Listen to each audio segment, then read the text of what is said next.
The day I found out I was worth $40 million was the same day I discovered my husband wasn't worth a damn thing. If you've ever wondered what betrayal truly looks like, let me paint you a picture that will haunt your dreams and maybe, just maybe, give you the courage to see the people in your life for who they really are. Drop a comment and tell me where you're watching from, because this story needs witnesses, and I have a feeling you're going to want to share it with someone who needs to hear it. You know, they say money doesn't change people, it just reveals who they always were. I used to think that was just something poor people told themselves to feel better. I was wrong about a lot of things back then.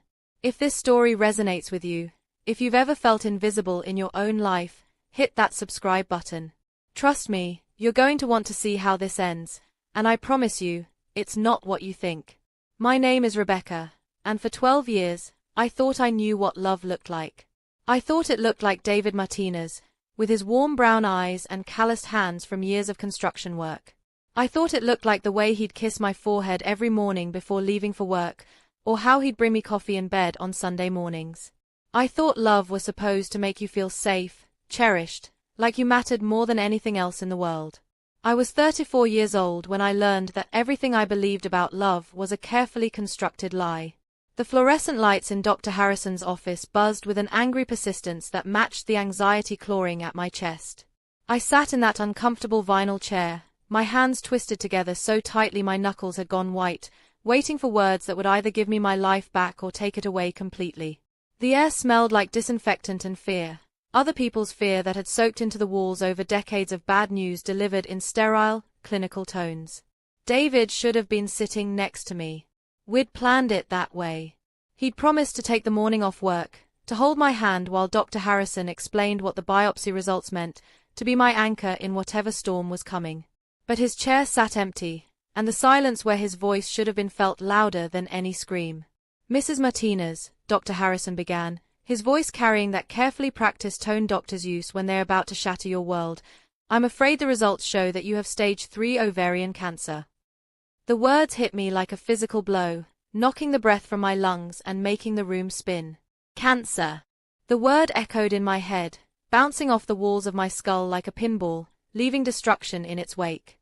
I heard myself ask the questions you're supposed to ask, treatment options, survival rates, timelines, but it felt like someone else was speaking, someone braver than the woman who'd walked into this office an hour ago.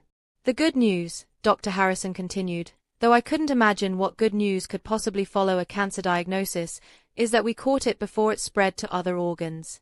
With aggressive treatment, chemotherapy, surgery, possibly radiation, we have a very good chance of beating this. Aggressive treatment. The words felt heavy in my mouth when I repeated them. How aggressive are we talking about? 6 months of chemotherapy, followed by a hysterectomy, then additional chemo depending on how you respond. It's going to be difficult, Rebecca. You'll need a strong support system. Support system. I thought of David, probably standing on some job site right now, hammering nails or laying foundation, completely unaware that his wife had just been handed a potential death sentence. I'd texted him 3 times that morning, reminding him about the appointment, but he'd never responded. When I'd called as I was leaving for the hospital, it had gone straight to voicemail. The financial aspect, Dr. Harrison said gently, is something you'll want to discuss with our billing department. With your insurance, you're looking at substantial out-of-pocket expenses. Chemotherapy alone can run anywhere from $50,000 to $100,000, depending on the specific drugs and how you respond. $100,000.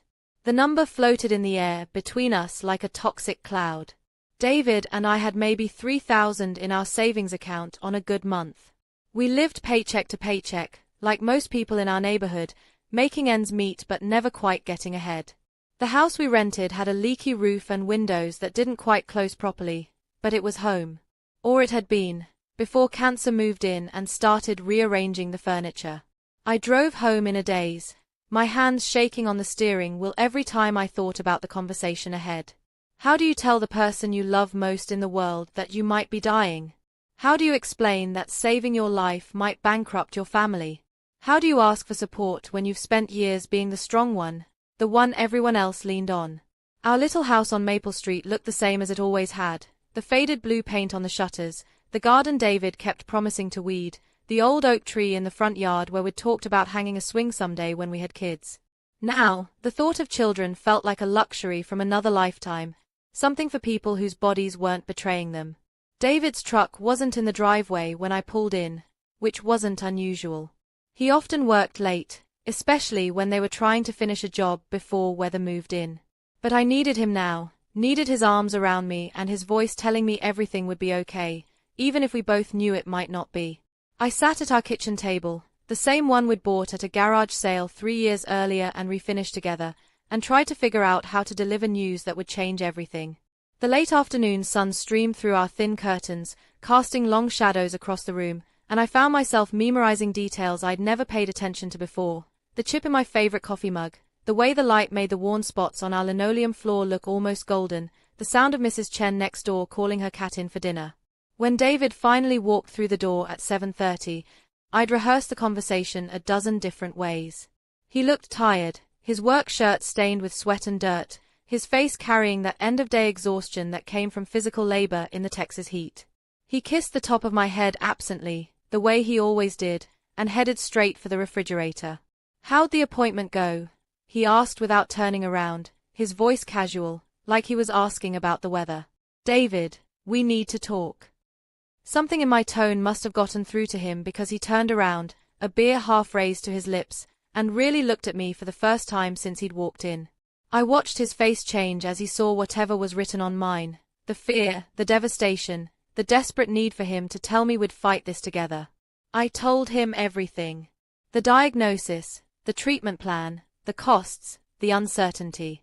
I watched his face go through a series of expressions: shock, fear, something that might have been grief, and then, finally, a kind of resignation that made my heart sink even deeper into my chest. "Jesus, Becca," he said, setting his beer down on the counter with a thunk that seemed to echo through the room. "Cancer. I mean, shit. This is."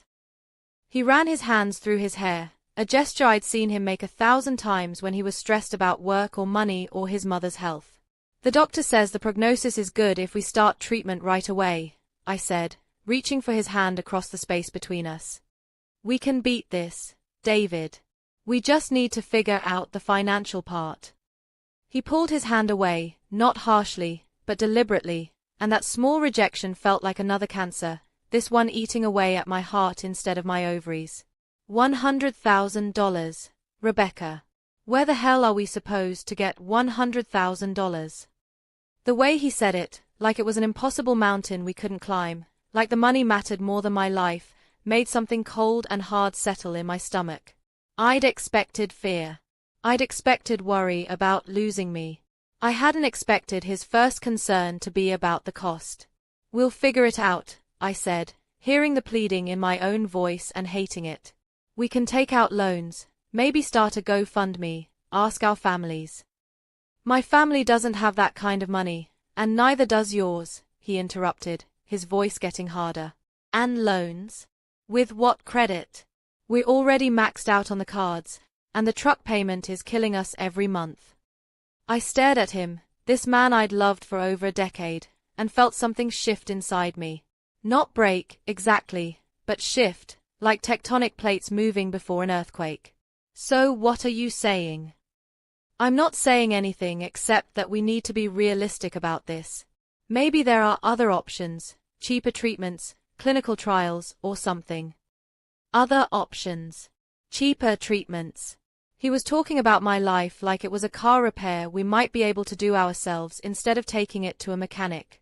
I wanted to scream, to throw something, to make him understand that I wasn't asking him to solve this alone.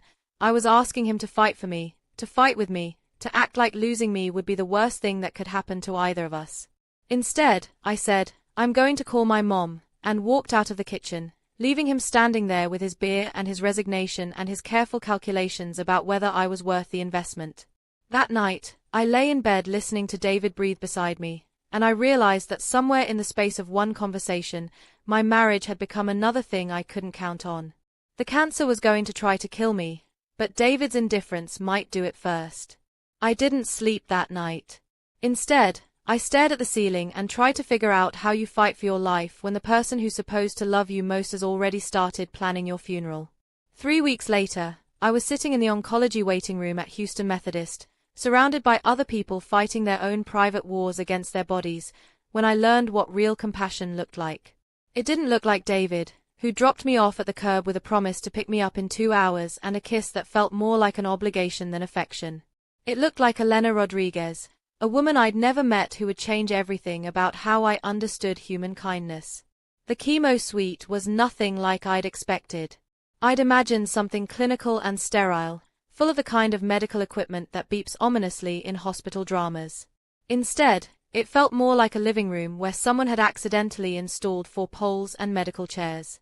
The walls were painted a warm yellow, there were plants everywhere, and soft jazz played from hidden speakers.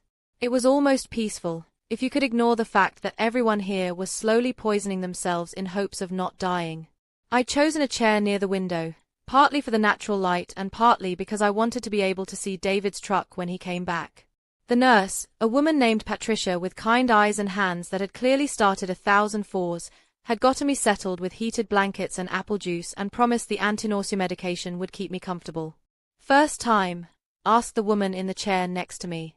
She was maybe 60, with a colorful headscarf wrapped elegantly around her head and jewelry that caught the light when she moved. Despite being hooked up to an 4-pole like me, she looked more put together than I did on my best day. "Is it that obvious?" I asked, trying to smile. "Honey, we all have that deer-in-headlights look the first time. I'm Elena." She extended a hand that was warm and steady, nothing like my own trembling fingers. "Rebecca. And yes, this is terrifying." Elena laughed, a rich sound that seemed impossible in a place where people came to fight death. "It gets easier. Not the treatment, that part stays awful. But the fear gets manageable. You learn to focus on other things." Over the next 3 hours, Elena told me about her life. She'd been coming for chemo every other week for 8 months, fighting breast cancer with the kind of determined optimism I envied. She'd raised 4 children as a single mother after her husband died in a car accident when she was 32. She'd worked 3 jobs to put them all through college, built a successful catering business from nothing, and now spent her retirement volunteering at a women's shelter and spoiling her grandchildren. "The thing about cancer," she said as we watched the 4 bags slowly empty into our arms, "is it shows you who people really are. Some folks surprise you with how much love they have to give. Others—" She shrugged, a gesture that somehow conveyed years of disappointment without bitterness. "What do you mean?" "Well, take my neighbor, Mrs. Patterson. Before I got sick, we barely spoke beyond polite hellos over the fence. But she's been bringing me dinner twice a week for 8 months, drives me to appointments when my kids can't, even does my grocery shopping. Never asked for anything in return, never made me feel like a burden." I thought about David, who'd seemed annoyed that morning when I'd reminded him about the appointment time, who'd sighed heavily when I'd asked him to pick up some ginger ale on his way home from work the day before. Some people are just naturally giving, I guess. Maybe. Or maybe some people understand that life is fragile and we're all just walking each other home.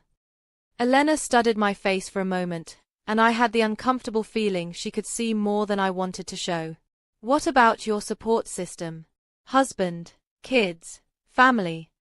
The question hit me like a physical blow, partly because I didn't know how to answer it honestly without crying. "My husband is struggling with all this. It's hard for him." Elena's expression softened, and she reached over to squeeze my hand. "Oh, honey. It's hard for you too, and you're the one with cancer."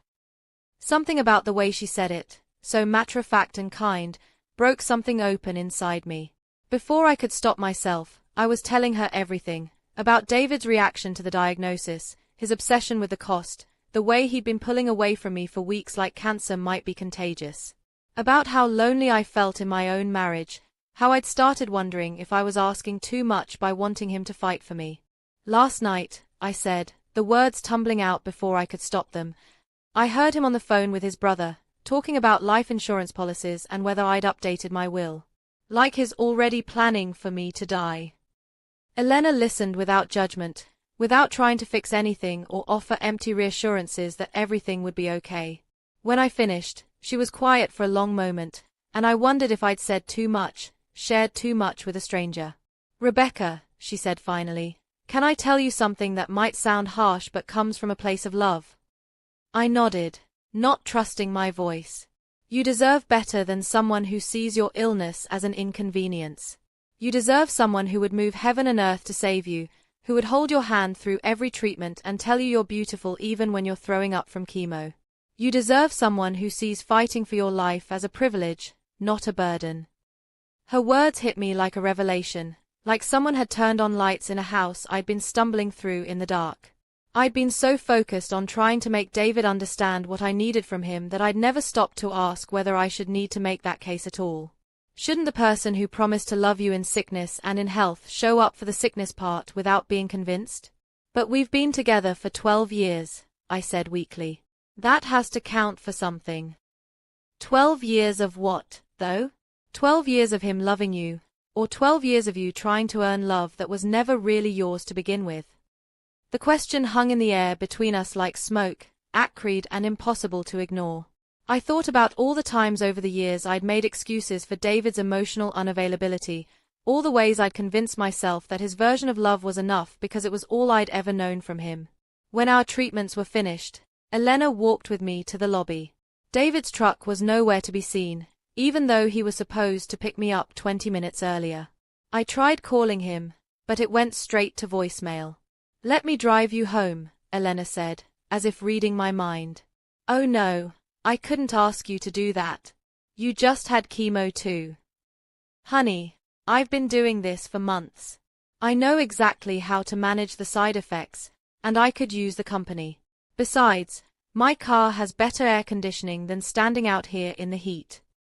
Elena's car was a pristine silver Honda that smelled like vanilla and felt like a sanctuary. She had a playlist of what she called healing music, soft, instrumental pieces that seemed designed to calm anxious hearts. As we drove through the city toward my neighborhood, she told me more about her life, her children, her plans for when treatment was over. "My youngest daughter is getting married next spring," she said, her face lighting up. "I'm going to dance at that wedding if I have to drag this old body around the floor by sheer willpower." The certainty in her voice, the absolute refusal to consider any outcome other than being there for her daughter's wedding, made me realize how different our approaches to this disease were. Elena was fighting to live specific moments, to be present for the people she loved. I was just fighting to survive, to get through each day without falling apart, to somehow convince my husband that I was worth saving. When we pulled into my driveway, Elena turned to me with an expression I'd never seen on anyone's face when looking at me, complete, unconditional compassion. "Rebecca, I want you to have my number. Not just for rides to chemo, but for anything. 3 a.m. panic attacks, questions about side effects, or just someone to talk to who understands what you're going through." She pressed a piece of paper into my hand with her contact information written in careful script. "And I want you to promise me something." "What?" "Promise me you'll start asking yourself what you deserve instead of what you can settle for. Your life is precious, and not just because of the cancer. It was precious before, and it will be precious after, and anyone who can't see that doesn't deserve to be part of it." I sat in her car for another few minutes after she'd given me that piece of paper, trying to process what had just happened. A stranger had shown me more genuine care and concern in 3 hours than my husband had in 3 weeks. A woman fighting her own battle had taken the time to see my pain, validate it, and offer help without being asked. David's truck finally pulled into the driveway 45 minutes late, and I watched Elena drive away before getting out of her car. As I walked toward the house, David rolled down his window. "Who was that?" he asked, his voice carrying a tone I couldn't quite identify. "A friend from treatment. She gave me a ride when you didn't show up. I got held up at work. You know how it is." I did know how it was. Work always came first, had always come first, even before cancer. What I was only beginning to understand was that it didn't have to be that way, that some people reorganized their entire lives around the people they loved when those people needed them. That night, I lay in bed next to David and thought about Elena's question. 12 years of what? And for the first time since my diagnosis, I started wondering if the real question wasn't how to save my marriage, but whether it was worth saving at all. The Walmart on Highway 6 wasn't where I'd expected to have a life-changing moment, but then again, nothing about the past month had gone according to plan. It was a Tuesday morning, exactly 4 weeks after my first chemo treatment, and I was there because we'd run out of the expensive anti-nausea medication and David had refused to pick up the prescription, claiming he didn't have time to wait around at the pharmacy. I felt like hell. The second round of chemo had hit me harder than the first, leaving me with fatigue so bone-deep I could barely lift my arms and nausea that came in waves, unpredictable and devastating. My hair had started falling out in clumps, leaving patches of scalp visible through what remained. I'd taken to wearing one of David's old baseball caps, pulled low over my eyes, hoping to blend into the background of my own life. The pharmacy line was long, filled with other people who looked as tired and worn down as I felt.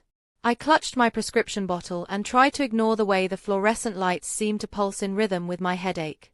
Behind me, I could hear a woman talking quietly on her phone about her mother's dialysis schedule, and in front of me, an elderly man was carefully counting out exact change for his heart medication.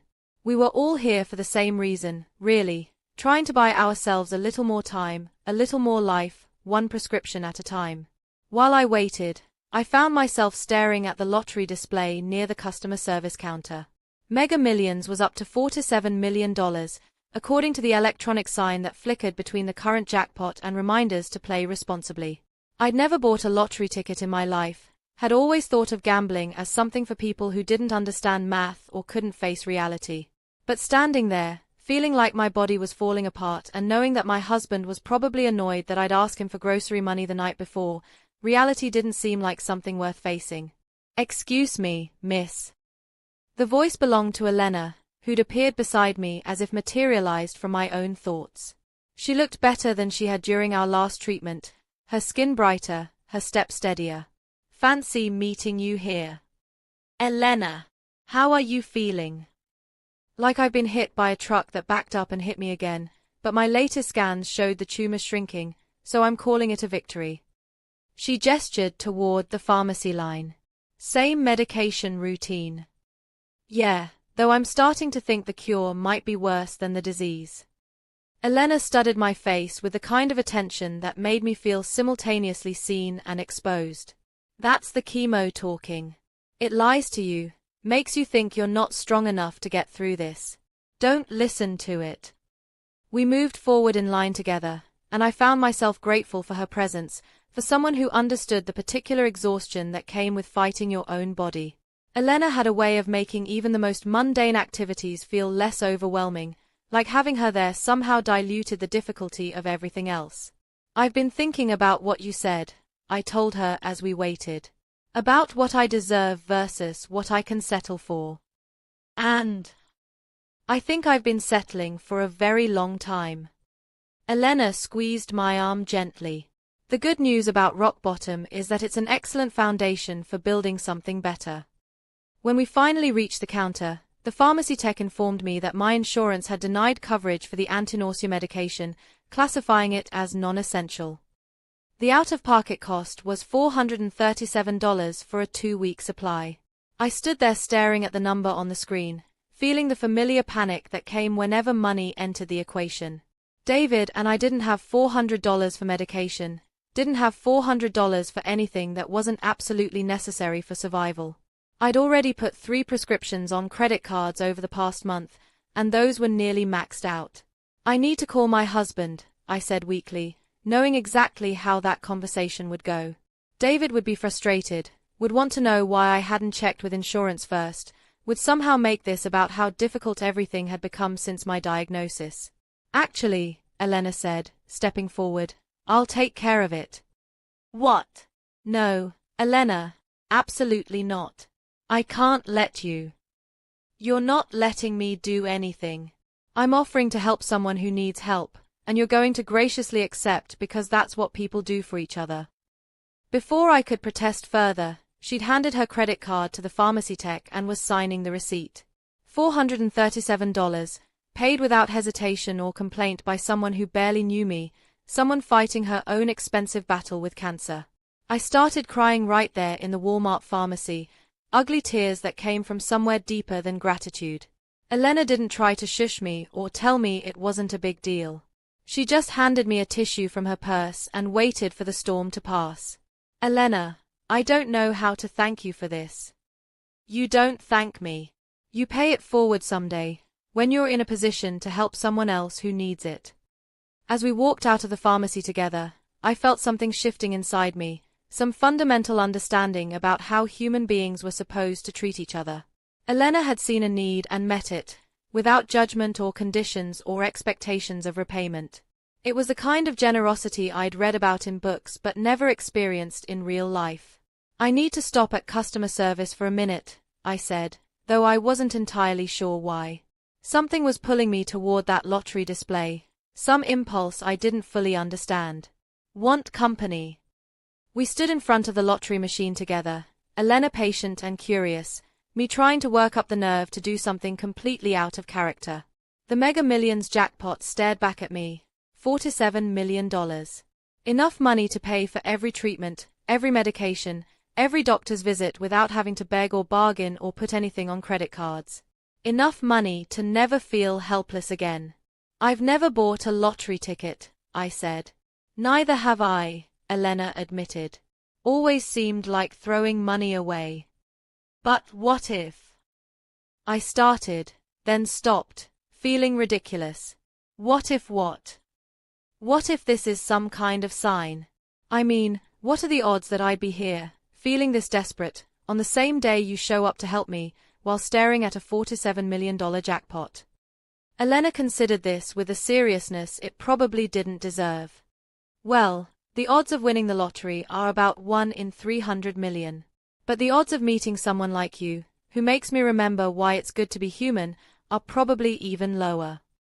I bought 5 quick pick tickets, spending $25 I definitely couldn't afford on what was almost certainly a fantasy.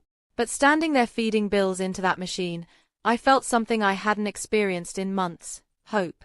Not reasonable hope, not the kind based on medical statistics and treatment plans, but wild, irrational hope that sometimes the universe decided to rewrite the rules. Elena walked me to my car, and we sat in the parking lot for a few more minutes, talking about everything and nothing. She told me about her granddaughter's dance recital the weekend before, and I told her about the book I was trying to read between nausea waves. Normal conversation, the kind I'd been missing without realizing it. Rebecca, she said as I was getting ready to leave, I want to ask you something, and I want you to really think about your answer. Okay. If you won that lottery, I know it's incredibly unlikely, but if you did, what would you do first? The question caught me off guard, partly because I hadn't let myself think beyond the fantasy of financial security. I guess I'd pay for treatment without having to worry about the cost. And then what? I don't know. Maybe travel somewhere beautiful, see places I've always wanted to see but never could afford. Would you tell your husband? The question hit me like a slap, and I realized I'd been avoiding thinking about David at all in my lottery fantasies. Of course I would. Why wouldn't I? Elena's expression was gentle but knowing. I don't know. You tell me. I sat there for a long moment, trying to figure out why the thought of sharing lottery winnings with David felt less like excitement and more like dread. I guess I'd want to see how he treated me first.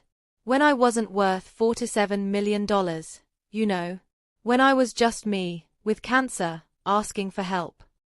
That sounds like a very wise approach. As I drove home, those lottery tickets felt like they were burning a hole in my purse. Not because I believed I'd actually win, but because Elena's question had forced me to confront something I'd been avoiding, the growing certainty that my marriage was built on convenience rather than love, and that David's version of for better or worse had some significant fine print. That night, I hid the lottery tickets in an old jewelry box in my dresser drawer, next to a pair of earrings David had given me for our first anniversary. The earrings were tarnished now, and I couldn't remember the last time I'd worn them, but I'd kept them anyway, the way you keep evidence of better times even when you're not sure they were ever really as good as you remembered. The drawing was in 3 days. I didn't expect to win, but I found myself hoping anyway, not for the money itself but for the choice it would represent. The choice to see who David really was when he thought I had nothing left to offer. Friday morning arrived with the kind of grey sky that matches your mood when you're convinced the universe has forgotten your address. I'd barely slept the night before, not because I believed I'd actually won $47 million, but because the fantasy of it had become a kind of torturous escape from the reality of my situation. David had come home late again, smelling like beer and making minimal conversation before falling asleep with his back to me. I had my phone in my hand before I was fully awake, searching for the winning Mega Millions numbers with the kind of desperate hope that feels embarrassing in daylight. The numbers stared back at me from the screen. 7, 14, 23, 35, 42, Mega Ball 18. For a moment, my brain couldn't process what I was seeing. I blinked, rubbed my eyes, looked again. Then I scrambled out of bed and ran to my dresser, pulling the jewelry box from the bottom drawer with shaking hands. The lottery tickets were there, folded carefully between tissues, and I spread them across my dresser with fingers that felt disconnected from my body. 7, 14, 23, 35, 42, Mega Ball 18. The numbers on my third ticket matched the numbers on my phone screen exactly. I sat down hard on the edge of my bed, staring at that piece of paper like it might disappear if I looked away. This wasn't possible. Things like this didn't happen to people like me. People who lived paycheck to paycheck and bought store-brand cereal and worried about pharmacy coparis. The universe didn't just hand you $47 million because you'd had a bad month. But there they were, my numbers and the winning numbers, identical and impossible and completely real. My first instinct was to wake David, to share this moment of absolute impossible joy with the person who was supposed to be my partner in everything. My hand was halfway to his shoulder when Elena's question echoed in my head. Would you tell your husband? I pulled my hand back and looked at David sleeping, his face peaceful in a way it never was when he was awake anymore. He looked younger when he slept, like the man I'd fallen in love with 12 years ago, before life and disappointment and my cancer had worn us both down to sharp edges that no longer fit together properly. What would happen if I woke him up right now? He'd be thrilled, of course. The money would solve all our problems, would make my cancer treatment a minor inconvenience instead of a financial catastrophe. He'd probably cry with relief, hold me tight, tell me this was the miracle we'd been waiting for. But then what? Would he suddenly become the supportive, loving husband I needed, or would I spend the rest of my life wondering if he only cared about me because I came with a $47 million prize? Would I ever know if his kindness was genuine or purchased? I slipped quietly out of the bedroom and into the kitchen, where I sat at our small table and stared at the lottery ticket some more. In the morning light filtering through our thin curtains, it looked like just a piece of paper, unremarkable except for the numbers printed across its surface. But those numbers represented more than money. They represented choice, power, the ability to discover who people really were when they thought you had nothing left to give. The thought that came next surprised me with its clarity. I wasn't going to tell David. Not yet, anyway. Not until I knew who he was when he believed I was worth nothing beyond the cost of my medical bills. The decision felt both terrifying and liberating, like jumping off a cliff you've been staring at your whole life. I'd never kept secrets from David, had always believed that marriage meant sharing everything, including the burden of difficult choices. But then again, David had been keeping secrets from me for weeks. The phone calls about life insurance, the way he pulled away whenever I tried to talk about the future, the growing distance that felt more intentional than circumstantial. Maybe it was time to level the playing field. I made coffee with hands that were still shaking, trying to process the magnitude of what had just happened to my life. $47 million. Even after taxes, it would be more money than I could spend in several lifetimes. Enough to pay for any medical treatment, anywhere in the world. Enough to buy a house, travel, help other people the way Elena had helped me. Enough to never feel helpless or dependent or grateful for basic human decency ever again. But more than the money, what I had now was information. The ultimate test of my marriage, delivered by the universe with perfect timing. David wandered into the kitchen around 8:30, looking rumpled and tired and slightly annoyed that I was already up and moving around. "You're up early," he said, not quite making it sound like an accusation. "Couldn't sleep. How are you feeling about today?" He gave me a look that suggested this was an odd question to ask on a random Friday morning. "Fine, I guess." "Why?" I almost told him then. The words were right there, ready to tumble out and change everything. Instead, I said, just wondering if you'd thought any more about the money situation. For treatment. His expression shifted, that subtle hardening around his eyes that had become so familiar over the past month. Rebecca, we've been over this. I'm doing everything I can, but there's only so much. I know. I just keep thinking there has to be something we haven't considered. Like what? We've already looked into loans, payment plans, everything. Unless you've got some rich relative you've never mentioned, I don't know what else you want me to do. The casualness of his tone, the way he made my survival sound like an inconvenience he was tired of discussing, made the lottery ticket in my pocket feel like a weapon I wasn't ready to use yet. What if we started a GoFundMe? I suggested, watching his face carefully. David sighed, the kind of heavy, put-upon sigh that made me feel like I was asking him to move mountains instead of help save my life. Those things barely ever work, and it's embarrassing. Having our private business out there for everyone to judge. More embarrassing than your wife dying because we couldn't afford treatment. Don't be dramatic, Rebecca. You're not going to die. We'll figure something out.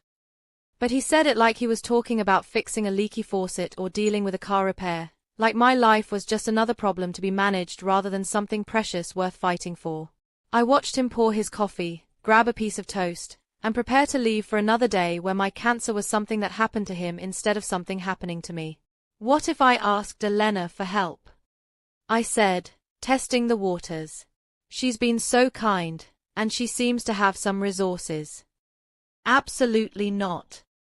David's response was immediate and sharp, sharper than I'd heard him speak to me in years. We are not taking charity from strangers, Rebecca. We'll handle this ourselves. She's not a stranger anymore. She's become a real friend, and friends help each other.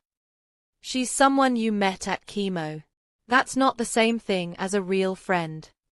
The dismissal in his voice, the way he reduced Elena to just someone from chemo instead of the woman who'd shown me more genuine care than he had in weeks, made something cold and hard settle in my chest. Elena had paid for my medication without being asked, had driven me home, had offered support and compassion freely. David couldn't even manage to pick up my prescriptions on time. You're right, I said quietly. We should handle this ourselves.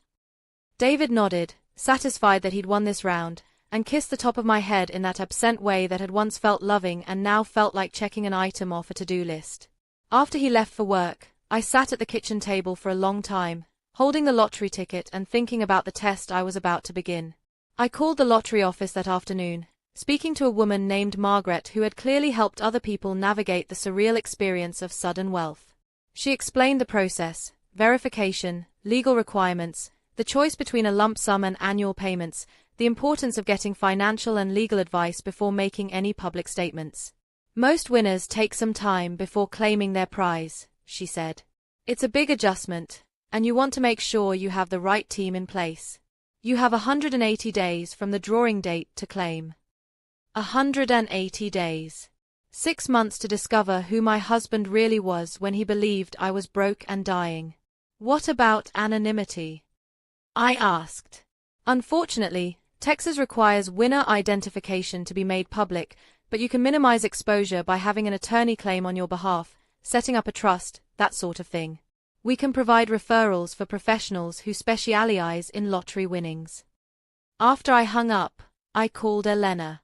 I wasn't ready to tell her about the lottery yet, but I needed to hear her voice, needed that reminder that genuine human kindness existed in the world. How are you feeling after treatment yesterday? She asked when she heard my voice. Better, actually. The medication you helped me get has made a huge difference. Good. That's what it's supposed to do. Elena, can I ask you something? Of course. How do you know when someone really loves you? I mean, how can you tell the difference between someone who loves you and someone who just tolerates you? There was a pause, and I could almost hear her thinking, choosing her words carefully. Oh, honey, what's David done now? I told her about our conversation that morning, about his refusal to consider asking for help, about the way he talked about my treatment like it was a burden he was carrying rather than a fight we were supposed to be fighting together. You know what the difference is between love and tolerance? Elena said when I finished. Love acts. Love doesn't wait to be asked or convinced or guilt-tripped into showing up. Love sees a need and meets it, sees pain and tries to ease it, sees fear and offers comfort. Tolerance just endures, puts up with things until they become too inconvenient. I think David tolerates me. What are you going to do about that? It was the question I'd been avoiding, but hearing it out loud made the answer crystal clear. I'm going to find out for sure.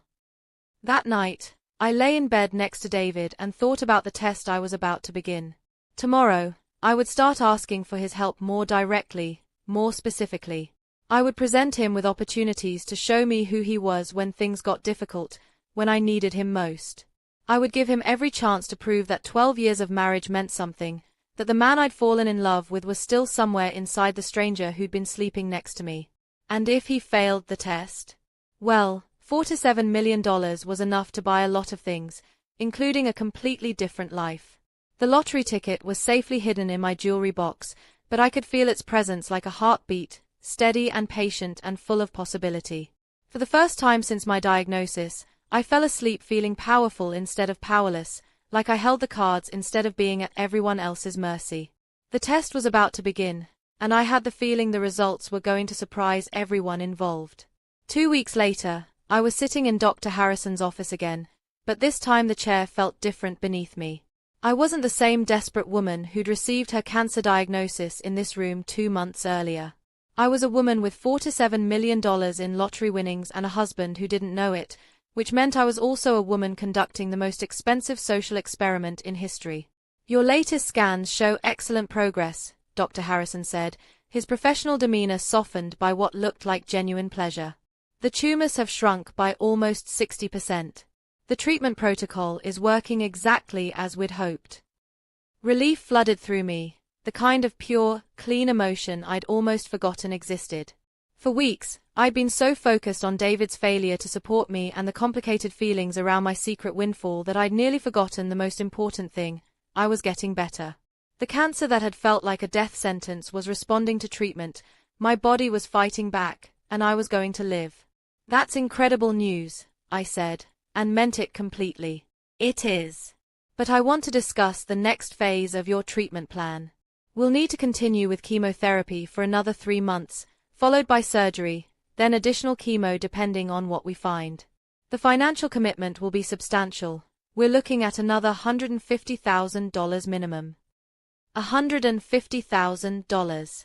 6 months ago, that number would have sent me into a panic attack. Now, it felt almost quaint. I could pay for this treatment, and the treatment of every other person in the oncology ward, without making a meaningful dent in my lottery winnings.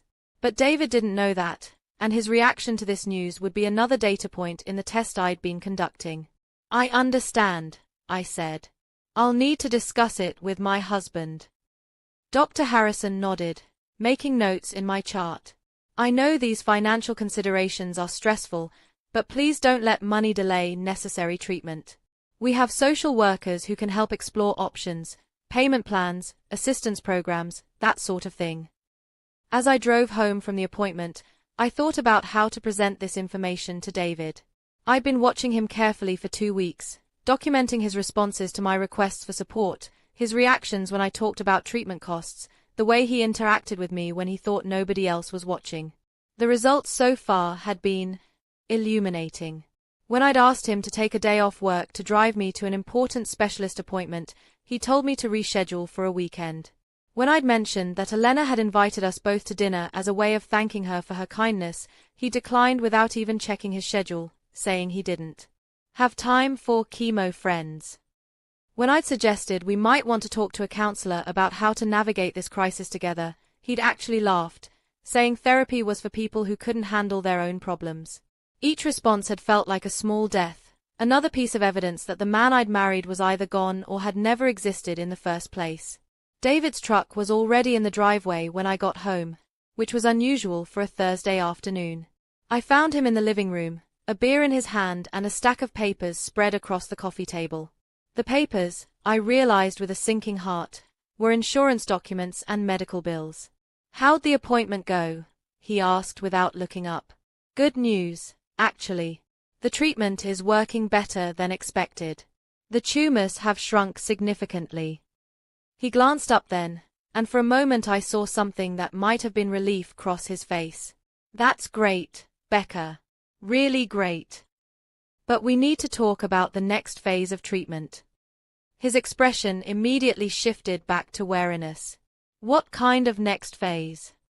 I sat down across from him, noting how he didn't move to make room for me on the couch, didn't reach for my hand or show any of the physical affection that used to be automatic between us. 3 more months of chemo, then surgery, then possibly more chemo. The doctor estimates another $150,000. David set his beer down with enough force to make a sharp sound against the coffee table. "Jesus Christ, Rebecca. Where does it end?" The question hung in the air between us, and I realized he wasn't asking about the medical costs. He was asking about me, about how much longer he'd have to deal with the inconvenience of my illness, about when his life could go back to normal. "It ends when I'm healthy," I said quietly. "Do you have any idea what this is doing to our finances? To our credit? I've been looking at these numbers all afternoon, and we're fucked, Rebecca. Completely fucked." He gestured at the papers spread between us, and I could see now that they weren't just medical bills. There were credit card statements, loan applications, printouts from debt consolidation websites. David had been planning our financial funeral while I'd been planning to live. "Maybe there are other options," I said, though I knew exactly what his response would be. "Like what?" "We've already maxed out everything. My credit score is destroyed. The house is mortgaged to the hilt." He ran his hands through his hair in that gesture I'd once found endearing and now recognized as his tell when he was about to say something cruel. "Maybe we need to consider whether all this treatment is worth it." The words hit me like a physical blow, even though I'd been expecting them. Whether it's worth it. I'm just saying, maybe there comes a point where you have to be realistic about the odds, about what kind of life you're going to have even if the treatment works. What kind of life I was going to have. Not we. Not us. Me, alone. Damaged. Possibly not worth the investment. I stood up slowly, feeling like I was floating outside my body, watching this conversation happen to someone else. "David, are you suggesting I should just give up? Stop fighting?" "I'm suggesting that maybe we need to think about quality of life over quantity. About what makes financial sense." Financial sense. My husband was applying cost-benefit analysis to my existence, calculating whether the return on investment of keeping me alive was worth the expense. What if money weren't an issue? I asked, though I already knew the answer. This wasn't really about money, and it never had been. David looked at me like I'd asked him to consider what would happen if gravity suddenly reversed. "But money is an issue. It's the only issue that matters right now." "No," I said, and my voice was steadier than I expected. "The only issue that matters is whether you want me to live or die. Everything else is just details." For a moment, David looked genuinely confused, like he couldn't understand why I was making this about emotions instead of spreadsheets. "Of course I want you to live, Rebecca. But I can't want it enough to make money appear out of thin air." "I'm not asking you to make money appear. I'm asking you to fight for me. To act like losing me would be the worst thing that could happen to you instead of acting like I'm a burden you're tired of carrying. That's not fair." "You know what's not fair? Having cancer. You know what else isn't fair? Having a husband who talks about your death like it might be the practical choice." David opened his mouth to respond, probably to defend himself or explain how difficult this was for him too, but I held up my hand to stop him. "I'm going for a walk," I said. "When I come back, I want you to think about whether you married me because you loved me or because it was convenient. Because right now, it feels like the inconvenience is outweighing everything else." I walked out of the house and down Maple Street, past Mrs. Chen's garden and the house with the barking dog and the corner where teenagers gathered to vape and complain about their parents. The evening air was thick with the promise of rain, and the sky had that heavy, expectant quality that comes before storms. My phone buzzed with a text from Elena. "How did the appointment go today?" I typed back, "Great news medically. Complicated news everything else." She responded immediately, "Want to talk about it? I'm making dinner and could use the company." 20 minutes later, I was sitting in Elena's kitchen, which was everything my own kitchen wasn't: warm, inviting, filled with the smell of something delicious simmering on the stove. Elena had insisted I stay for dinner, and I'd accepted gratefully, needing to be somewhere that felt like home since my actual home had started feeling like a battlefield. "So," Elena said, setting a plate of homemade enchiladas in front of me, "tell me about this complicated news." I told her about David's reaction to the treatment costs, about his suggestion that maybe we needed to consider quality of life over quantity, about the way he'd made my survival sound like a poor financial investment. Elena listened without interrupting, her face growing more serious with each detail. When I finished, she was quiet for a long moment. "Rebecca," she said finally, "I need to ask you something, and I need you to be completely honest with me." "Okay. If you didn't have cancer, if you were perfectly healthy and David was the one facing a life-threatening illness that required expensive treatment, what would you do?" The answer came without hesitation. Everything. I'd sell the house, max out every credit card, take out loans against anything I could think of. I'd work 3 jobs if I had to. I'd never even consider giving up on him. And if none of that was enough? If you'd exhausted every option and still couldn't afford the treatment? I'd find a way. I'd ask everyone I knew for help, start a GoFundMe, stand on street corners with a sign if I had to. I'd never, ever suggest that maybe he should just accept dying because it was financially inconvenient. Elena nodded slowly. "That's what love looks like, Rebecca. What you just described, that's how someone acts when they can't imagine living without the person they love." The contrast she was drawing was so stark, so undeniable, that I felt something break open inside my chest. All the excuses I'd been making for David, all the ways I'd tried to rationalize his behavior as stress or fear or masculine stoicism, crumbled in the face of that simple truth. Love fights. Love doesn't calculate the cost-benefit ratio of someone's existence. Love doesn't suggest that maybe death would be more practical than life. I stayed at Elena's house until almost 11, talking about everything and nothing, letting her feed me and comfort me and remind me what it felt like to be cared for without conditions or reservations.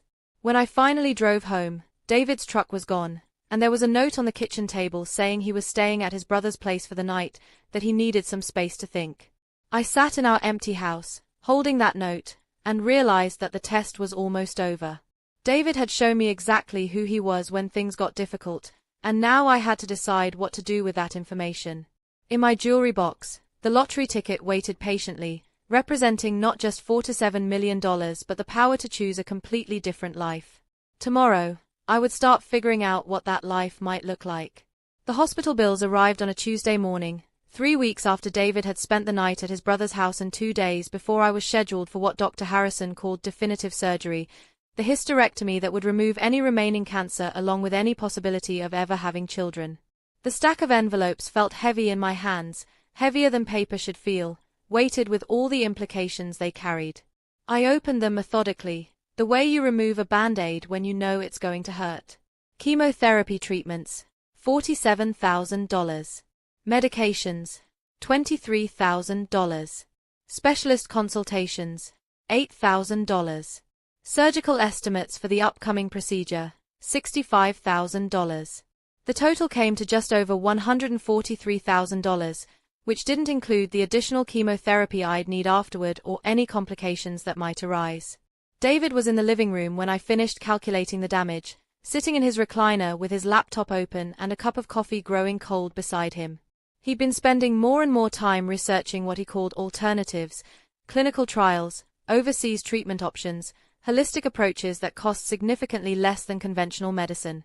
I knew he thought he was being helpful, but his research felt more like shopping for a cheaper version of my survival.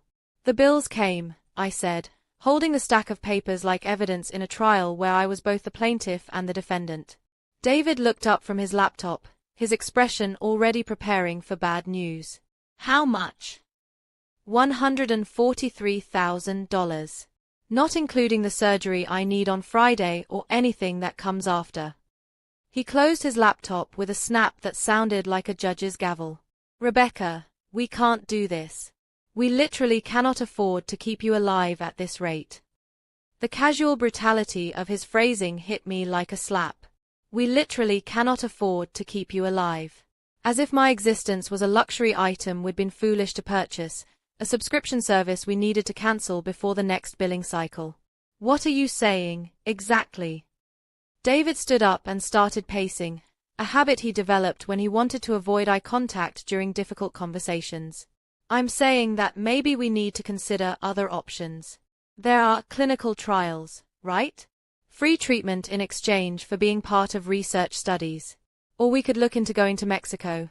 I found clinics down there that charge a fraction of what they're charging here. Clinical trials that I might not qualify for treatments that might not work.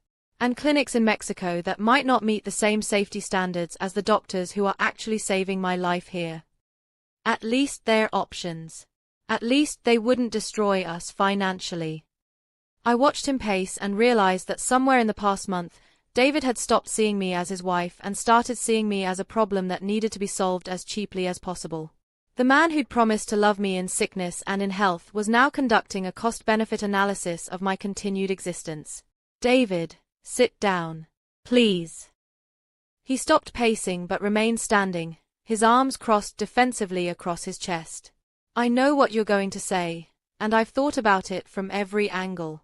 We can't take on more debt, Rebecca. We're already drowning.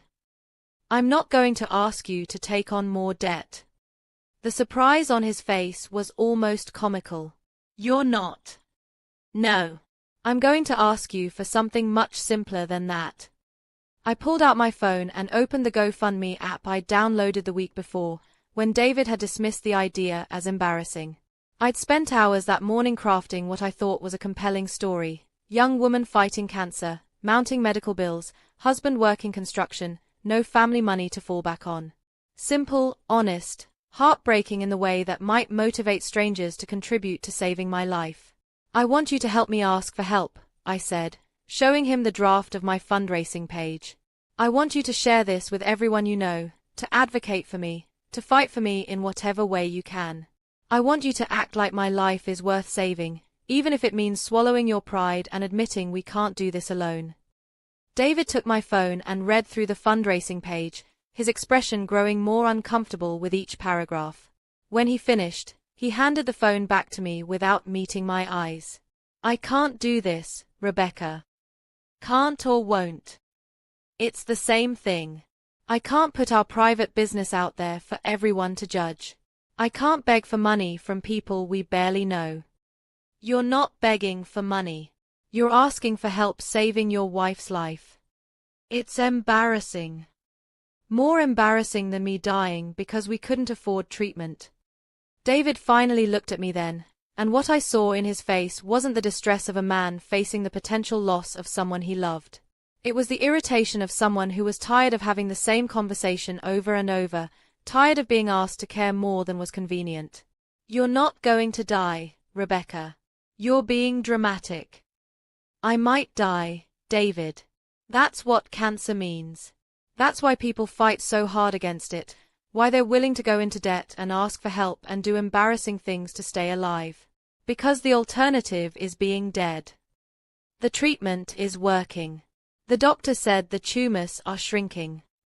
The treatment is working because I'm getting the treatment. If I stop getting the treatment because we can't afford it, the tumors will come back. That's how cancer works. I could see him wrestling with something, some internal calculation that had nothing to do with medical facts and everything to do with his own comfort level. After a long moment, he shook his head. I'm sorry, but I can't share that fundraiser. I can't ask people we know for money. There has to be another way. What if there isn't another way, David? What if this is it? The thing that determines whether I live or die. Would you rather explain to people why you're a widower or why you asked for help when your wife needed it? Don't put this on me like it's my choice. It is your choice. The words came out louder than I'd intended, carrying months of frustration and disappointment and growing clarity about who David really was.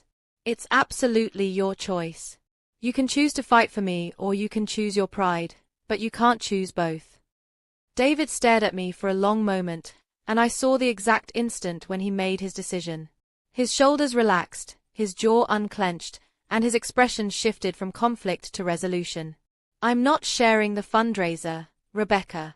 I'm sorry, but that's final. Final.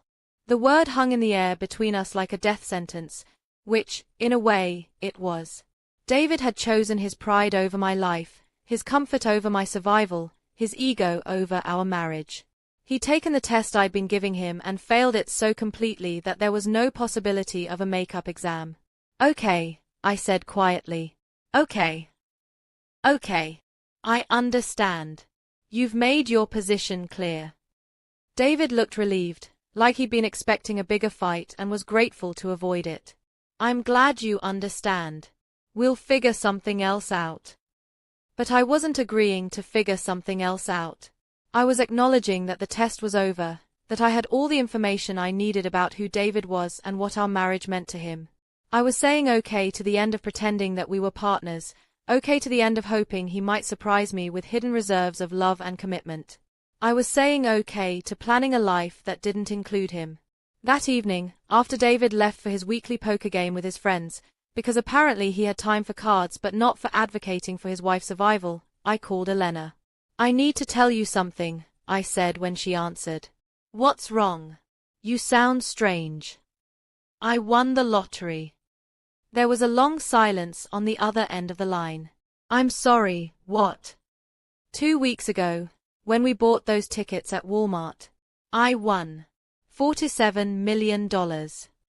Another silence, longer this time. Rebecca, are you serious? Completely serious.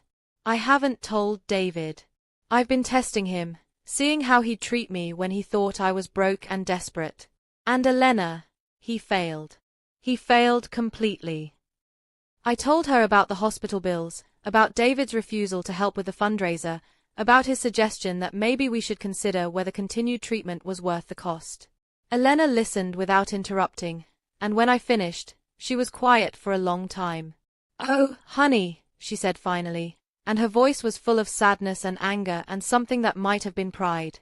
I'm so sorry he showed you who he is, but I'm proud of you for seeing it clearly. What do I do now? You claim your prize, you pay for the best treatment money can buy, and you build a life surrounded by people who love you for who you are instead of what you can do for them. And David. David made his choice. Now you get to make yours. After I hung up, I sat in our living room, though I was already starting to think of it as David's living room, since it clearly wasn't mine anymore, and thought about the conversation I'd have with him when he got home. Not about the lottery, not yet, but about what his refusal to help with the fundraiser meant for our marriage. I thought about the $47 million sitting in my jewelry box in the form of a lottery ticket, and about all the ways that money could change my life. I could pay for any treatment, anywhere in the world.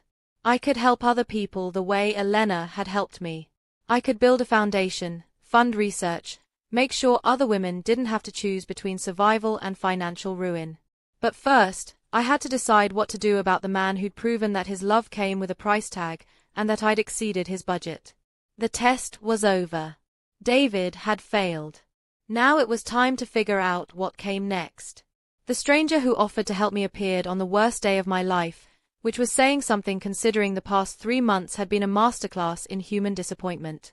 It was Thursday evening, the day before my surgery, and I was sitting in the parking lot of the hospital after my pre-op appointment, crying so hard I couldn't see well enough to drive home.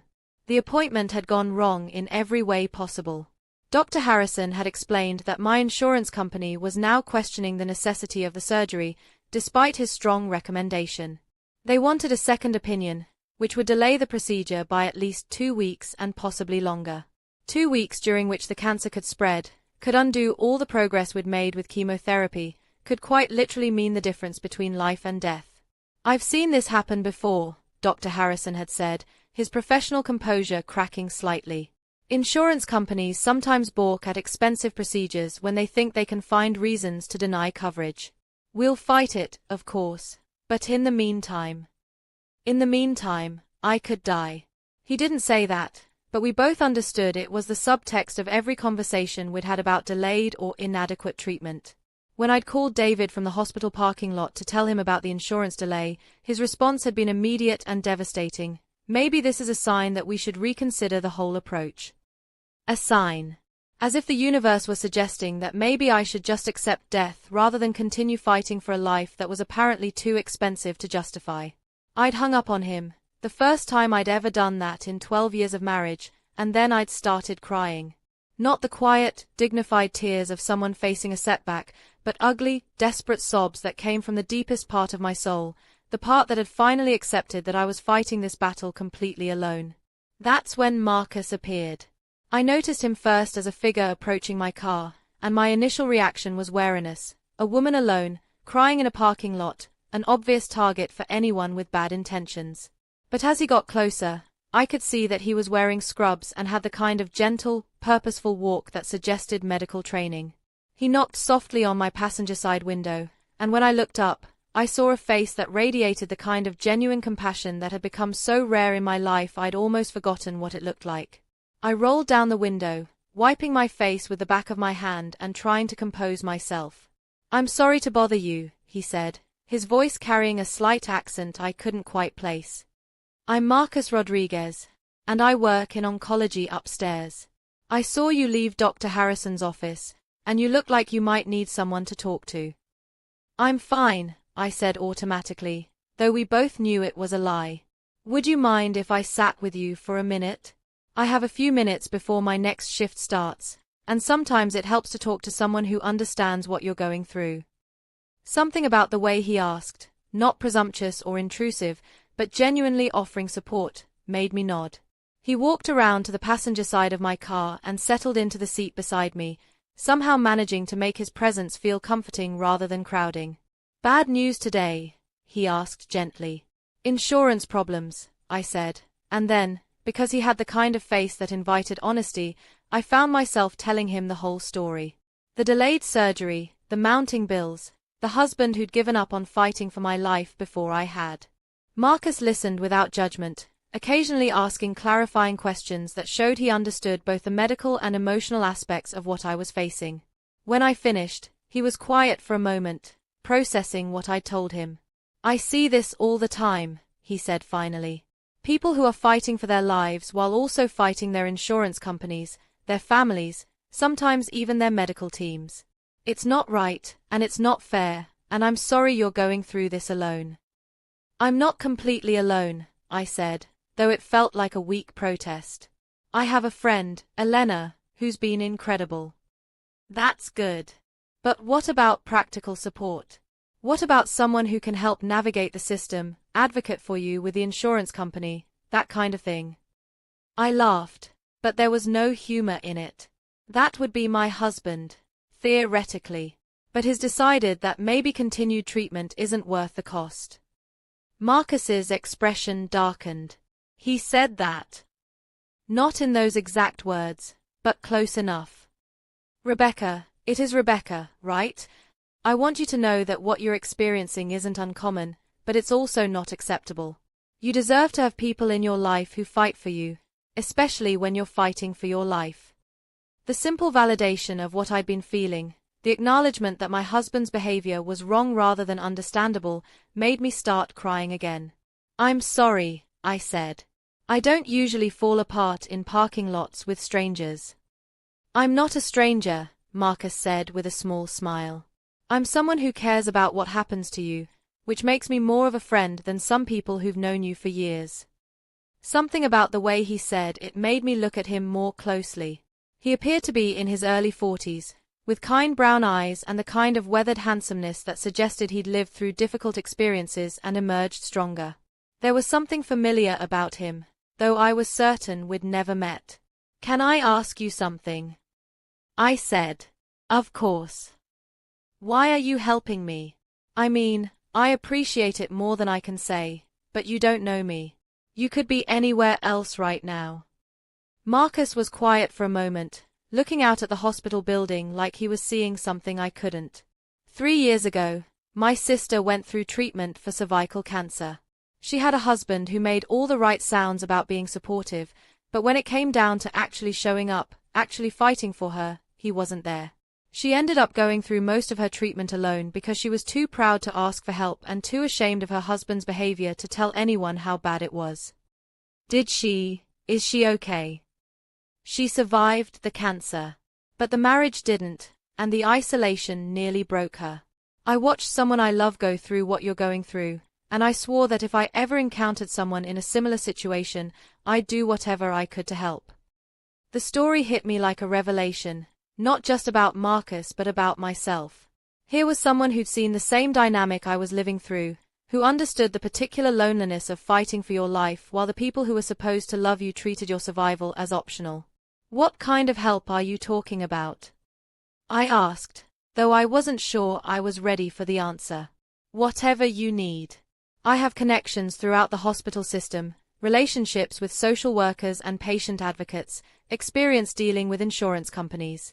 I know how to make calls, write letters, apply pressure when pressure is needed. And if it comes down to it. He paused, seeming to weigh his words carefully. I have some resources that might help with the financial aspects. Marcus, I can't accept money from someone I just met. You're not accepting money from someone you just met.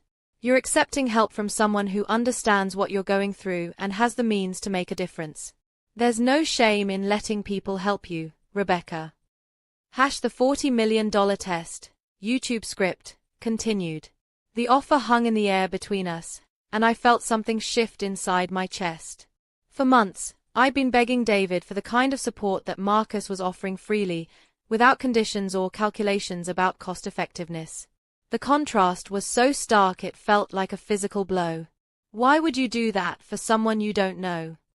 Marcus smiled, and there was something both sad and hopeful in his expression. Because I believe that when someone is fighting for their life, the rest of us should be fighting with them, not calculating whether they're worth the investment. His words echoed something Elena had said weeks earlier, and I realized that some people simply understood that life had value beyond what it cost to maintain. These were the people who showed up, who offered help without being asked, who saw need and met it because that's what human beings were supposed to do for each other. I need to think about this, I said, though part of me already knew what my answer would be. Of course. But Rebecca, don't think too long. From what you've told me about your medical situation, time is something you don't have a lot of to waste. Marcus gave me his card, Dr. Marcus Rodriguez, patient advocate, with a phone number and an email address. After he left, I sat in my car holding that small piece of paper and thinking about the strange turns my life had taken. 6 months ago, I'd been a woman whose biggest worry was whether we could afford to replace the water heater. Now I was a millionaire that nobody knew about, married to a man who'd given up on keeping me alive, being offered help by a stranger who understood the value of fighting for someone's life. The irony wasn't lost on me. I had $47 million hidden in my jewelry box, enough money to pay for any treatment anywhere in the world, and here was someone offering to help me navigate insurance companies and payment plans. I could solve Marcus's sister's problem and my own with a single phone call to the lottery office, but doing so would end the test I'd been conducting, would deny me the final proof of who David really was. When I got home that evening, David was exactly where I'd expected to find him, in his recliner, beer in hand, watching ESPN like it was any other Thursday night. He glanced up when I walked in, his expression mildly curious but not particularly concerned. How'd the appointment go? I sat down across from him, still holding Marcus's card. The insurance company is delaying the surgery. They want a second opinion, which could push everything back weeks or even months. David muted the television, which I took as a sign that he was taking this seriously. What does that mean for your treatment? It means the cancer could spread while we're waiting for bureaucrats to decide whether my life is worth saving. But you're responding well to the chemo, right? The tumors are shrinking. David, that's not how cancer works. If I stop treatment or delay surgery, the tumors can grow back. This disease doesn't take breaks just because our insurance company wants to save money. He rubbed his face with both hands, a gesture I'd seen 100 times when he was frustrated about work or money or things he couldn't control. So what are our options? Our options. The phrasing should have made me feel like we were a team, but instead it felt like he was asking me to present him with a menu of choices he could select from based on convenience and cost. I met someone today, I said, holding up Marcus's card. A patient advocate who works at the hospital. He offered to help navigate the insurance problems, and if necessary, help with the financial aspects. David's expression immediately hardened. What kind of help? The kind where someone who understands the system fights for me when my own husband won't. That's not fair, Rebecca. I'm doing everything I can. Are you? Because from where I'm sitting, it feels like you're doing everything you can to find reasons why continued treatment isn't worth it. David stood up abruptly, his face flushing with anger. I'm trying to be realistic about our situation. I'm trying to keep us from losing everything we've worked for. What exactly have we worked for, David? A house we rent? Cars with payments? Credit cards that are maxed out? Because none of that matters if I'm dead. Don't be dramatic. Stop telling me I'm being dramatic when I'm talking about my own death. This is the least dramatic I've ever been in my life. This is me, calmly telling you that I need you to fight for me, and you keep explaining why you can't or won't. David sat back down, but his body language remained defensive, arms crossed, jaw set. What exactly do you want me to do, Rebecca? Wave a magic wand and make money appear. I want you to act like losing me would destroy you. I want you to move heaven and earth to keep me alive. I want you to call this Dr. Rodriguez and thank him for offering to help your wife instead of being suspicious about his motives. I don't trust people who offer help to strangers. There's always an agenda. The cynicism in his voice, the immediate assumption that kindness had to be transactional, made me feel incredibly sad for him. David had become so focused on protecting himself from being taken advantage of that he couldn't recognize genuine compassion when it appeared. What if there's no agenda, David? What if some people help others simply because it's the right thing to do? People like that don't exist, Rebecca. Everyone wants something. Elena didn't want anything when she paid for my medication. Dr. Rodriguez doesn't want anything except to help me navigate the insurance system. Some people are just decent human beings who understand that we're supposed to help each other. And some people prey on vulnerable women going through medical crises. The words hit me like a slap, partly because of their cruelty and partly because of what they revealed about how David saw me. Not as his wife fighting for her life, but as a vulnerable woman who couldn't be trusted to judge people's character or make decisions about her own care. So you think I'm too stupid or desperate to recognize someone with bad intentions? I think you're going through a lot right now, and that makes you an easy target for people who want to take advantage. Or maybe I'm going through a lot right now, and that's made me really good at recognizing the difference between people who care about me and people who don't. The implication hung in the air between us, and I watched David's face as he processed what I was really saying. That I'd learned to tell the difference between genuine support and empty gestures, between people who fought for me and people who just tolerated my existence. What's that supposed to mean? It means that strangers have shown me more genuine care in the past month than my own husband has. Elena paid for medication you couldn't be bothered to pick up on time. Dr. Rodriguez offered to advocate for me when you won't even share a fundraiser that might save my life. At some point, I have to ask myself why strangers are willing to fight for me when the person who promised to love me in sickness and in health can't manage basic support. David's face went through several expressions: surprise, hurt, anger, and finally something that looked like resignation. So this is my fault now? Your cancer is somehow my fault.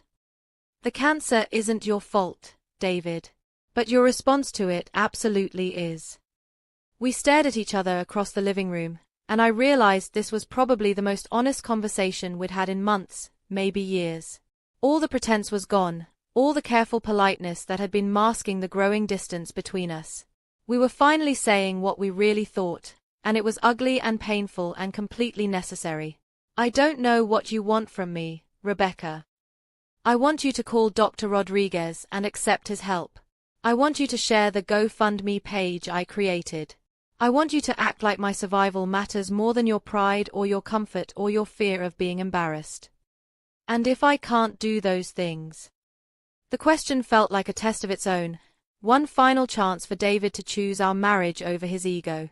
Then I guess we'll both know exactly where we stand. David looked at me for a long moment, and I could see him weighing his options, calculating the cost of each choice. Finally, he shook his head. I can't ask strangers for money, Rebecca. And I don't trust this Rodriguez guy's motivations. If that makes me a bad husband, then I guess that's what I am. The finality in his voice told me everything I needed to know. David had made his choice, and it wasn't me. After 12 years of marriage, when faced with the ultimate test of our partnership, he'd chosen his pride over my life. Okay, I said quietly. Okay. Okay. I understand your position. I stood up and walked toward our bedroom, leaving David in his chair with his beer and his television and his carefully protected ego. At the doorway, I turned back to look at him. David, I want you to remember this moment. I want you to remember that when I needed you most, when I was fighting for my life, you chose to protect your pride instead of protecting me. Whatever happens next, whatever choices I make going forward, I want you to remember that this was your decision too. In our bedroom, I pulled out my jewelry box and held the lottery ticket that had been waiting patiently for this moment. $47 million. Enough money to pay for any treatment, to help other people facing the same impossible choices, to build a completely different life surrounded by people who understood what love actually looked like. The test was over. David had failed more completely than I'd ever imagined possible. Now it was time to claim my prize and figure out what came next. I called Marcus Rodriguez from my bedroom, speaking quietly so David wouldn't overhear. Dr. Rodriguez? This is Rebecca Martinez. We met in the hospital parking lot earlier today. Rebecca, of course. How are you feeling? I've been thinking about your offer to help, and I'd like to accept. But first, I need to tell you something that's going to sound completely impossible. I'm listening. I won the lottery. $47 million. I haven't told my husband because I've been testing him, seeing how he'd treat me when he thought we were broke. And Dr. Rodriguez, he's failed every single test. There was a long pause on the other end of the line. Are you serious? Completely serious. And I'm ready to claim my prize, pay for my own treatment, and start figuring out how to help other people who are facing what I've been facing. Rebecca, that's incredible. But what about your husband? I looked toward the living room, where I could hear the sound of David turning the volume back up on his television, returning to his normal Thursday night routine like our conversation had never happened. My husband made his choice, I said. Now I get to make mine. The lottery office in Austin felt like the kind of place where dreams either came true or died spectacular deaths, depending on which side of the counter you were standing on. I'd driven there alone on Monday morning, 3 days after my conversation with David and 1 day before my rescheduled surgery, which Dr. Rodriguez had managed to expedite through connections and what he called strategic pressure applied to the right people. Margaret Williams, the lottery official I'd spoken to weeks earlier, greeted me with the kind of professional warmth that suggested she'd walked many people through this life-altering process. Mrs. Martinez, congratulations. I have to say, in 15 years of doing this job, I've never had a winner wait 3 weeks to claim a prize this large. It's been a complicated few weeks, I said, which felt like the understatement of the century. The verification process was surprisingly straightforward. Signatures, photographs, legal documents that transformed a piece of paper into the largest financial windfall in Texas lottery history. Margaret explained the tax implications, significant, the payment options, lump sum versus annuity, and the publicity requirements, mandatory but manageable with the right legal representation. Have you thought about how you want to handle the media attention? She asked as we wrapped up the paperwork. I'd like to minimize it as much as possible, at least initially. This money, It's going to change everything about my life, and I need time to figure out what that looks like. Understandable.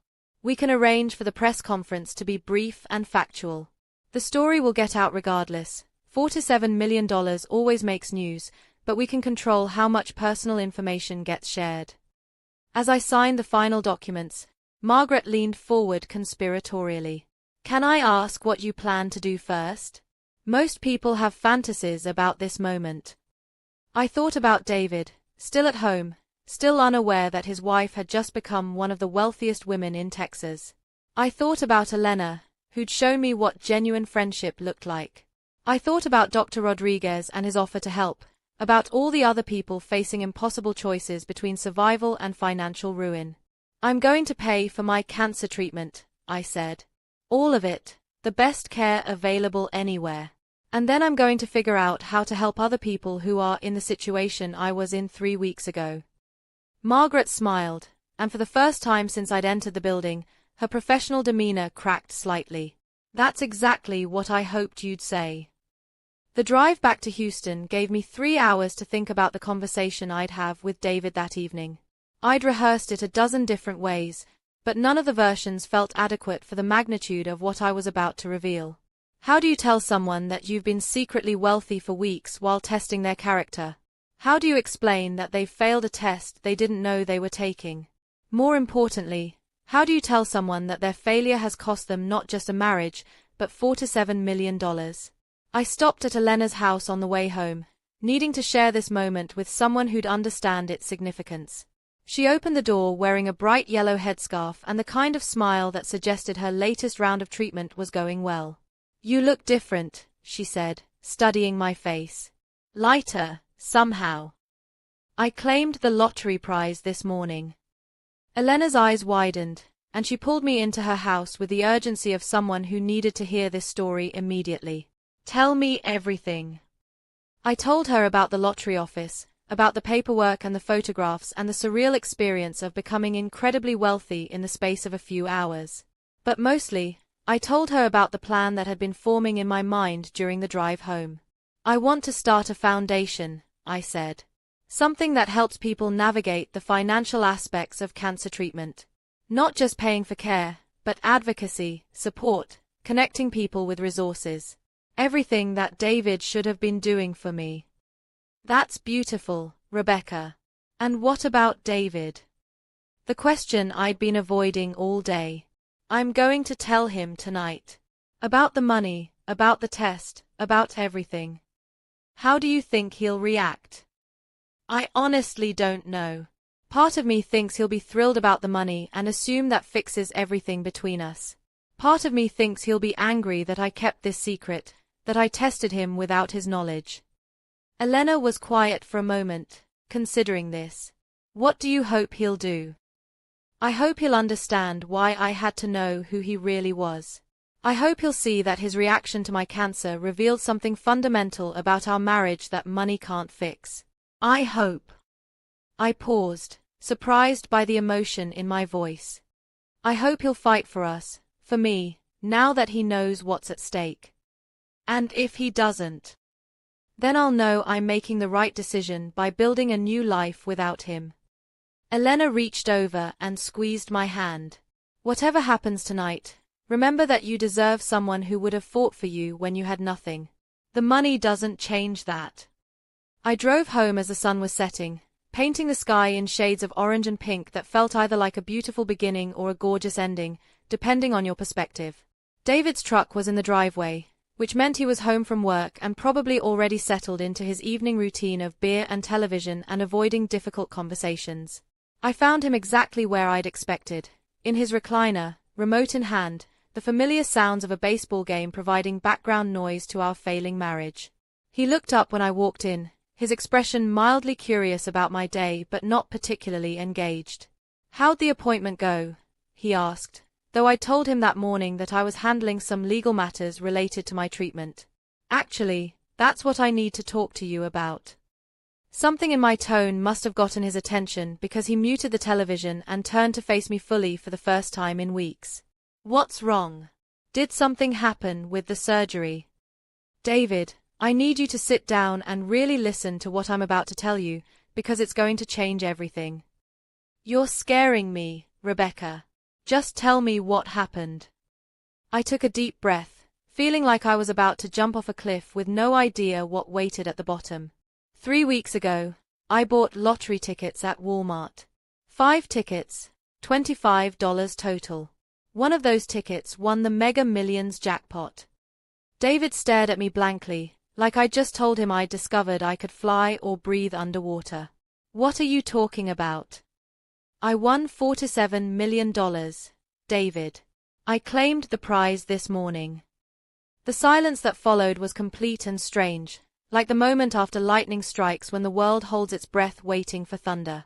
David's face went through a series of expressions: confusion, disbelief, hope, and finally something that looked like calculation. You're serious, he said, and it wasn't quite a question. Completely serious.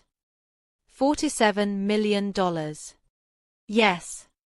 David stood up slowly, like he was moving through water, and I could practically see the gears turning in his head as he processed what this meant for our lives, our problems, our future. Rebecca, this is incredible. This changes everything. We can pay for all your treatment, get you the best doctors in the world, never have to worry about money again. His voice was getting more excited with each word, and for a moment he sounded like the man I'd fallen in love with, full of enthusiasm and possibility. It does change everything, I agreed. But not in the way you think. The excitement on David's face faltered. What do you mean? David, I've had this money for 3 weeks. 3 weeks during which you suggested I should consider giving up on treatment because it was too expensive. 3 weeks during which you refused to share a fundraiser that might have saved my life. 3 weeks during which you made it clear that my survival wasn't worth the financial burden. Understanding dawned on David's face, followed quickly by something that looked like panic. You were testing me. I was trying to understand who you really were when things got difficult. When you thought I had nothing to offer except medical bills and inconvenience. But I didn't know about the money. How can you judge me for reactions I had when I thought we were broke? Because that's exactly the point, David. I needed to know how you'd treat me when you thought I was worth nothing beyond the cost of keeping me alive. And you showed me. David started pacing, his face flushed with what I realized was anger rather than shame. This isn't fair, Rebecca. You can't test people without telling them. You can't judge me for being realistic about our financial situation. I can judge you for suggesting that maybe I should stop fighting for my life because it was too expensive. I can judge you for refusing to ask for help when your wife was dying. I can judge you for treating my cancer like an inconvenience rather than a battle we should have been fighting together. But we can fight it together now. We have the money, we can get the best treatment, everything will be different. The desperation in his voice was heartbreaking, but it was also illuminating. David wasn't apologizing for his behavior or acknowledging the pain he'd caused. He was trying to negotiate his way past the consequences of choices he'd already made. Will it be different, David? If I hadn't won this money, if we were still facing financial ruin, would you suddenly become the supportive husband I needed? Would you start fighting for me instead of suggesting that maybe death was the practical choice? That's not. I was just trying to be realistic. And I was just trying to survive. The difference is that strangers, Elena, Dr. Rodriguez, understood that my life had value regardless of what it cost to maintain it. They offered help without being asked, fought for me without calculating the return on investment. Meanwhile, my own husband was doing cost-benefit analyses on my existence. David stopped pacing and looked at me with an expression I'd never seen before, something between desperation and resentment. So what happens now? Are you going to leave me because I wasn't perfect during the worst crisis of our lives? I'm going to leave you because you showed me who you really are when I needed you most. The money doesn't change that, David. It just means I have the resources to build a life without you. Rebecca, please. We can work through this. I know I wasn't. I know I could have been better. But we've been together for 12 years. That has to count for something. 12 years of what, though? 12 years of me trying to earn love that was never really mine to begin with? 12 years of settling for someone who saw me as convenient rather than precious. The questions hung in the air between us, and I watched David struggle to find answers that didn't exist. How do you defend a marriage built on convenience? How do you argue for love that had conditions and fine print? I do love you, he said finally, and his voice was small and broken. Maybe you do, in your way. But your way isn't enough, David. I need someone who would move heaven and earth to save me, not someone who needs to be convinced that I'm worth saving. I walked to our bedroom and pulled out the suitcase I'd packed that morning, before driving to Austin to claim my prize. David followed me, his face pale with the growing realization that the money that should have solved all our problems had actually revealed problems that money couldn't fix. Where are you going? To Elena's house tonight. Tomorrow I'm checking into a suite at the Four Seasons while I figure out where I want to live permanently. The Four Seasons? Rebecca, this is crazy. You don't need to leave. We can work this out. I turned to face him one last time, this man I'd loved for 12 years who'd never quite learned how to love me back. David, if you'd passed the test, if you'd fought for me, advocated for me, acted like losing me would destroy you, I would have shared this money gladly.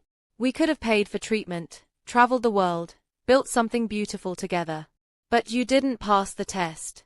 You failed it so completely that I can't imagine ever trusting you to be my partner in anything that matters. David sank onto the edge of our bed, his head in his hands. I'm sorry, Rebecca. I'm so sorry. I know you are. But being sorry after you know about the money isn't the same as being supportive when you thought there was no money. One is genuine, and one is just damage control. As I wheeled my suitcase toward the front door, David called after me. What am I supposed to do now? I stopped at the threshold of the house we'd shared, looking back at the man who'd chosen his pride over my life, his comfort over our marriage. I don't know, David. But I know what I'm going to do. I'm going to live. The door closed behind me with a soft click that sounded like the end of one story and the beginning of another. In my car, I pulled out my phone and called Elena. How did it go? She asked when she heard my voice. Exactly like you said it would. He's excited about the money and can't understand why that doesn't fix everything. I'm sorry, honey, but not surprised. I'm coming over, if that's okay. Tomorrow I start figuring out what the rest of my life looks like. Of course it's okay. We'll open a bottle of wine and start planning your foundation. As I drove toward Elena's house, toward friendship and possibility and a future built on my own terms, I realized that the lottery had given me something more valuable than money. It had given me clarity about who deserved to be part of my life going forward. The test was over. David had failed. But I had won something infinitely more precious than $47 million. I had won my freedom. 6 months later, I was sitting in the offices of the Rebecca Martinez Foundation for Cancer Care Advocacy, watching Elena facilitate a support group for women whose husbands had abandoned them during treatment. The irony wasn't lost on me. I'd become wealthy enough to help others partly because my own husband had proven he wasn't worth the investment of my continued love. The foundation occupied the entire third floor of a medical building near the hospital where I'd received treatment, where Dr. Rodriguez, who'd become both my friend and the foundation's medical director, still worked in oncology. We provided financial assistance, advocacy services, emotional support, and something I discovered was desperately needed, help rebuilding lives after people learned who their support systems really were when tested by crisis. Elena had finished her treatment successfully and was now cancer-free, though she often joked that the chemo had been easier than dealing with some of the family dynamics we encountered through the foundation. She'd become my closest friend, the sister I'd never had, and the kind of person who proved that sometimes the best relationships begin in the worst circumstances. Rebecca. My assistant, Janet, appeared in my office doorway. There's someone here to see you. He says it's personal. I looked up from the grant applications I'd been reviewing, curious about who might be visiting without an appointment. Did he give a name? David Martinez. He says he's your former husband. The divorce had been finalized 3 months earlier, a surprisingly straightforward process given that we'd had virtually no assets to divide and David hadn't contested any of my decisions. I provided him with enough money to pay off his debts and start over, but I'd made it clear that our marriage was beyond repair.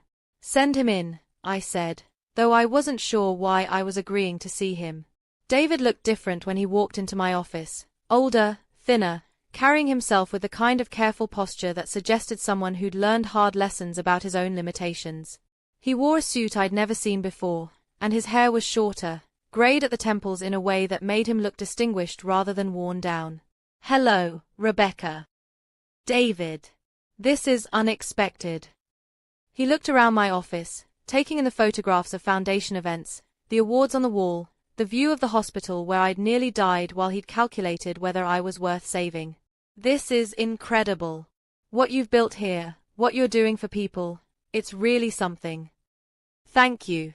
I assume you didn't come here to discuss the foundation's work." David sat down across from my desk, and I could see him struggling to find the right words for whatever he'd come to say. "I've been thinking about our last conversation a lot. About the test, about what I did wrong, about what I lost. And I wanted to apologize. Not because I'm hoping to change anything between us, but because you deserve to hear it. I was wrong, Rebecca. Not just about the money or the treatment costs, but about what being married to you should have meant. I was wrong about what love looks like when it's tested."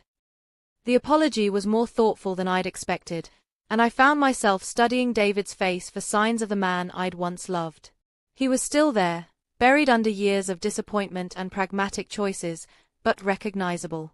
"What made you realize that?"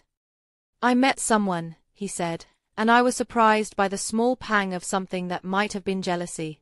"Her name is Sarah, and about 2 months into our relationship, her daughter was diagnosed with leukemia. 7 years old, beautiful little girl, facing the fight of her life." I waited for him to continue, beginning to understand where this story was going. I watched Sarah drop everything to focus on her daughter's treatment. She took leave from work, slept in hospital chairs, learned medical terminology, fought with insurance companies, researched every treatment option. She never once complained about the cost or suggested that maybe they should consider practical options. She just fought every single day, like her daughter's life was the only thing that mattered in the world. Because it was. Exactly. And watching her, I realized what I should have been for you. I realized that when someone you love is fighting for their life, you fight with them, not against them. You become their advocate, their champion, their unconditional support system. You don't calculate whether they are worth the investment. David's voice was thick with emotion, and I could see that this realization had cost him something significant. "I failed you, Rebecca. Not because I didn't have enough money or resources, but because I didn't love you the way you deserved to be loved. I loved you like you were convenient, not like you were precious." The distinction he was drawing was exactly what Elena had tried to help me understand months earlier, and hearing it from David felt like validation I hadn't known I needed. "How is Sarah's daughter?" I asked. "She's doing well. The treatment is working, and Sarah never doubted that they'd get through it together. She's everything I should have been for you." We sat in silence for a moment, both processing the weight of his admission. "David, I appreciate you coming here to say this. It means something to hear you acknowledge what went wrong between us. I don't expect it to change anything. I know I lost the right to be part of your life when I chose my pride over your survival. But I wanted you to know that I understand now what I threw away. Not just the money, but the chance to be married to someone extraordinary." He stood to leave, then paused at the door. "Can I ask you something?" "Of course." "Are you happy? I mean, really happy?" I thought about the question seriously, considering the life I'd built since leaving him. The foundation that helped dozens of people every month, the friendships I'd developed with Elena and Marcus and the other staff members who'd become like family. The beautiful condo downtown with views of the city, the trips I'd taken to places I'd always wanted to see, the freedom to wake up each morning and choose how to spend my time and energy. "I'm happier than I've ever been," I said, and realized it was completely true. David nodded, unsurprised by my answer. Good. You deserve that. After he left, I sat in my office thinking about the strange journey that had brought me to this point. A cancer diagnosis that had nearly killed me but ultimately saved me from a marriage that was slowly suffocating my spirit. A lottery win that had given me not just financial security but the power to discover who people really were when they thought I had nothing to offer. A test that had revealed painful truths but ultimately set me free to build a life based on genuine connection rather than convenience. My phone buzzed with a text from Elena. Dinner tonight? I'm making enchiladas and want to hear about the new grant proposals. I typed back, yes, definitely. I'll bring wine and tell you about an unexpected visitor. As I prepared to leave the office, I looked out the window at the hospital where this whole journey had begun. Somewhere in that building, people were fighting for their lives, some with partners who would move heaven and earth to save them, others learning the painful truth that the people they trusted with their hearts saw them as inconveniences rather than treasures. The foundation would be there for the ones who needed advocates, the ones whose support systems had failed them, the ones who discovered that surviving cancer was sometimes easier than surviving the people who were supposed to help them through it. We'd fight for them the way they deserved to be fought for, the way I'd learned everyone deserves to be fought for when they're facing the ultimate test. I'd started this journey as a woman begging her husband to see her life as worth saving. I was ending it as a woman who'd saved herself and was now dedicated to helping others do the same. The $47 million had bought me a lot of things, but the most valuable purchase had been the truth about who deserved to be part of my life going forward. The test was over. I had passed it by learning to love myself enough to demand the love I deserved from others. And that, I was beginning to understand, was the most important prize of all. Asterisk if this story has resonated with you, if you've ever felt invisible in your own life or wondered what you deserve versus what you can settle for, I hope you'll remember Rebecca's journey. Sometimes the universe gives us tests disguised as tragedies, and sometimes the people we lose along the way were never really ours to begin with. The real lottery isn't about money, it's about discovering your own worth and surrounding yourself with people who see it too. Asterisk drop a comment and let me know. What would you do if you discovered you were worth $47 million? More importantly, what would you do if you discovered you were worth fighting for, with or without the money? Asterisk. Asterisk don't forget to subscribe if this story moved you. There are more stories of people who learn to value themselves, and I promise you, they're worth your time. Asterisk.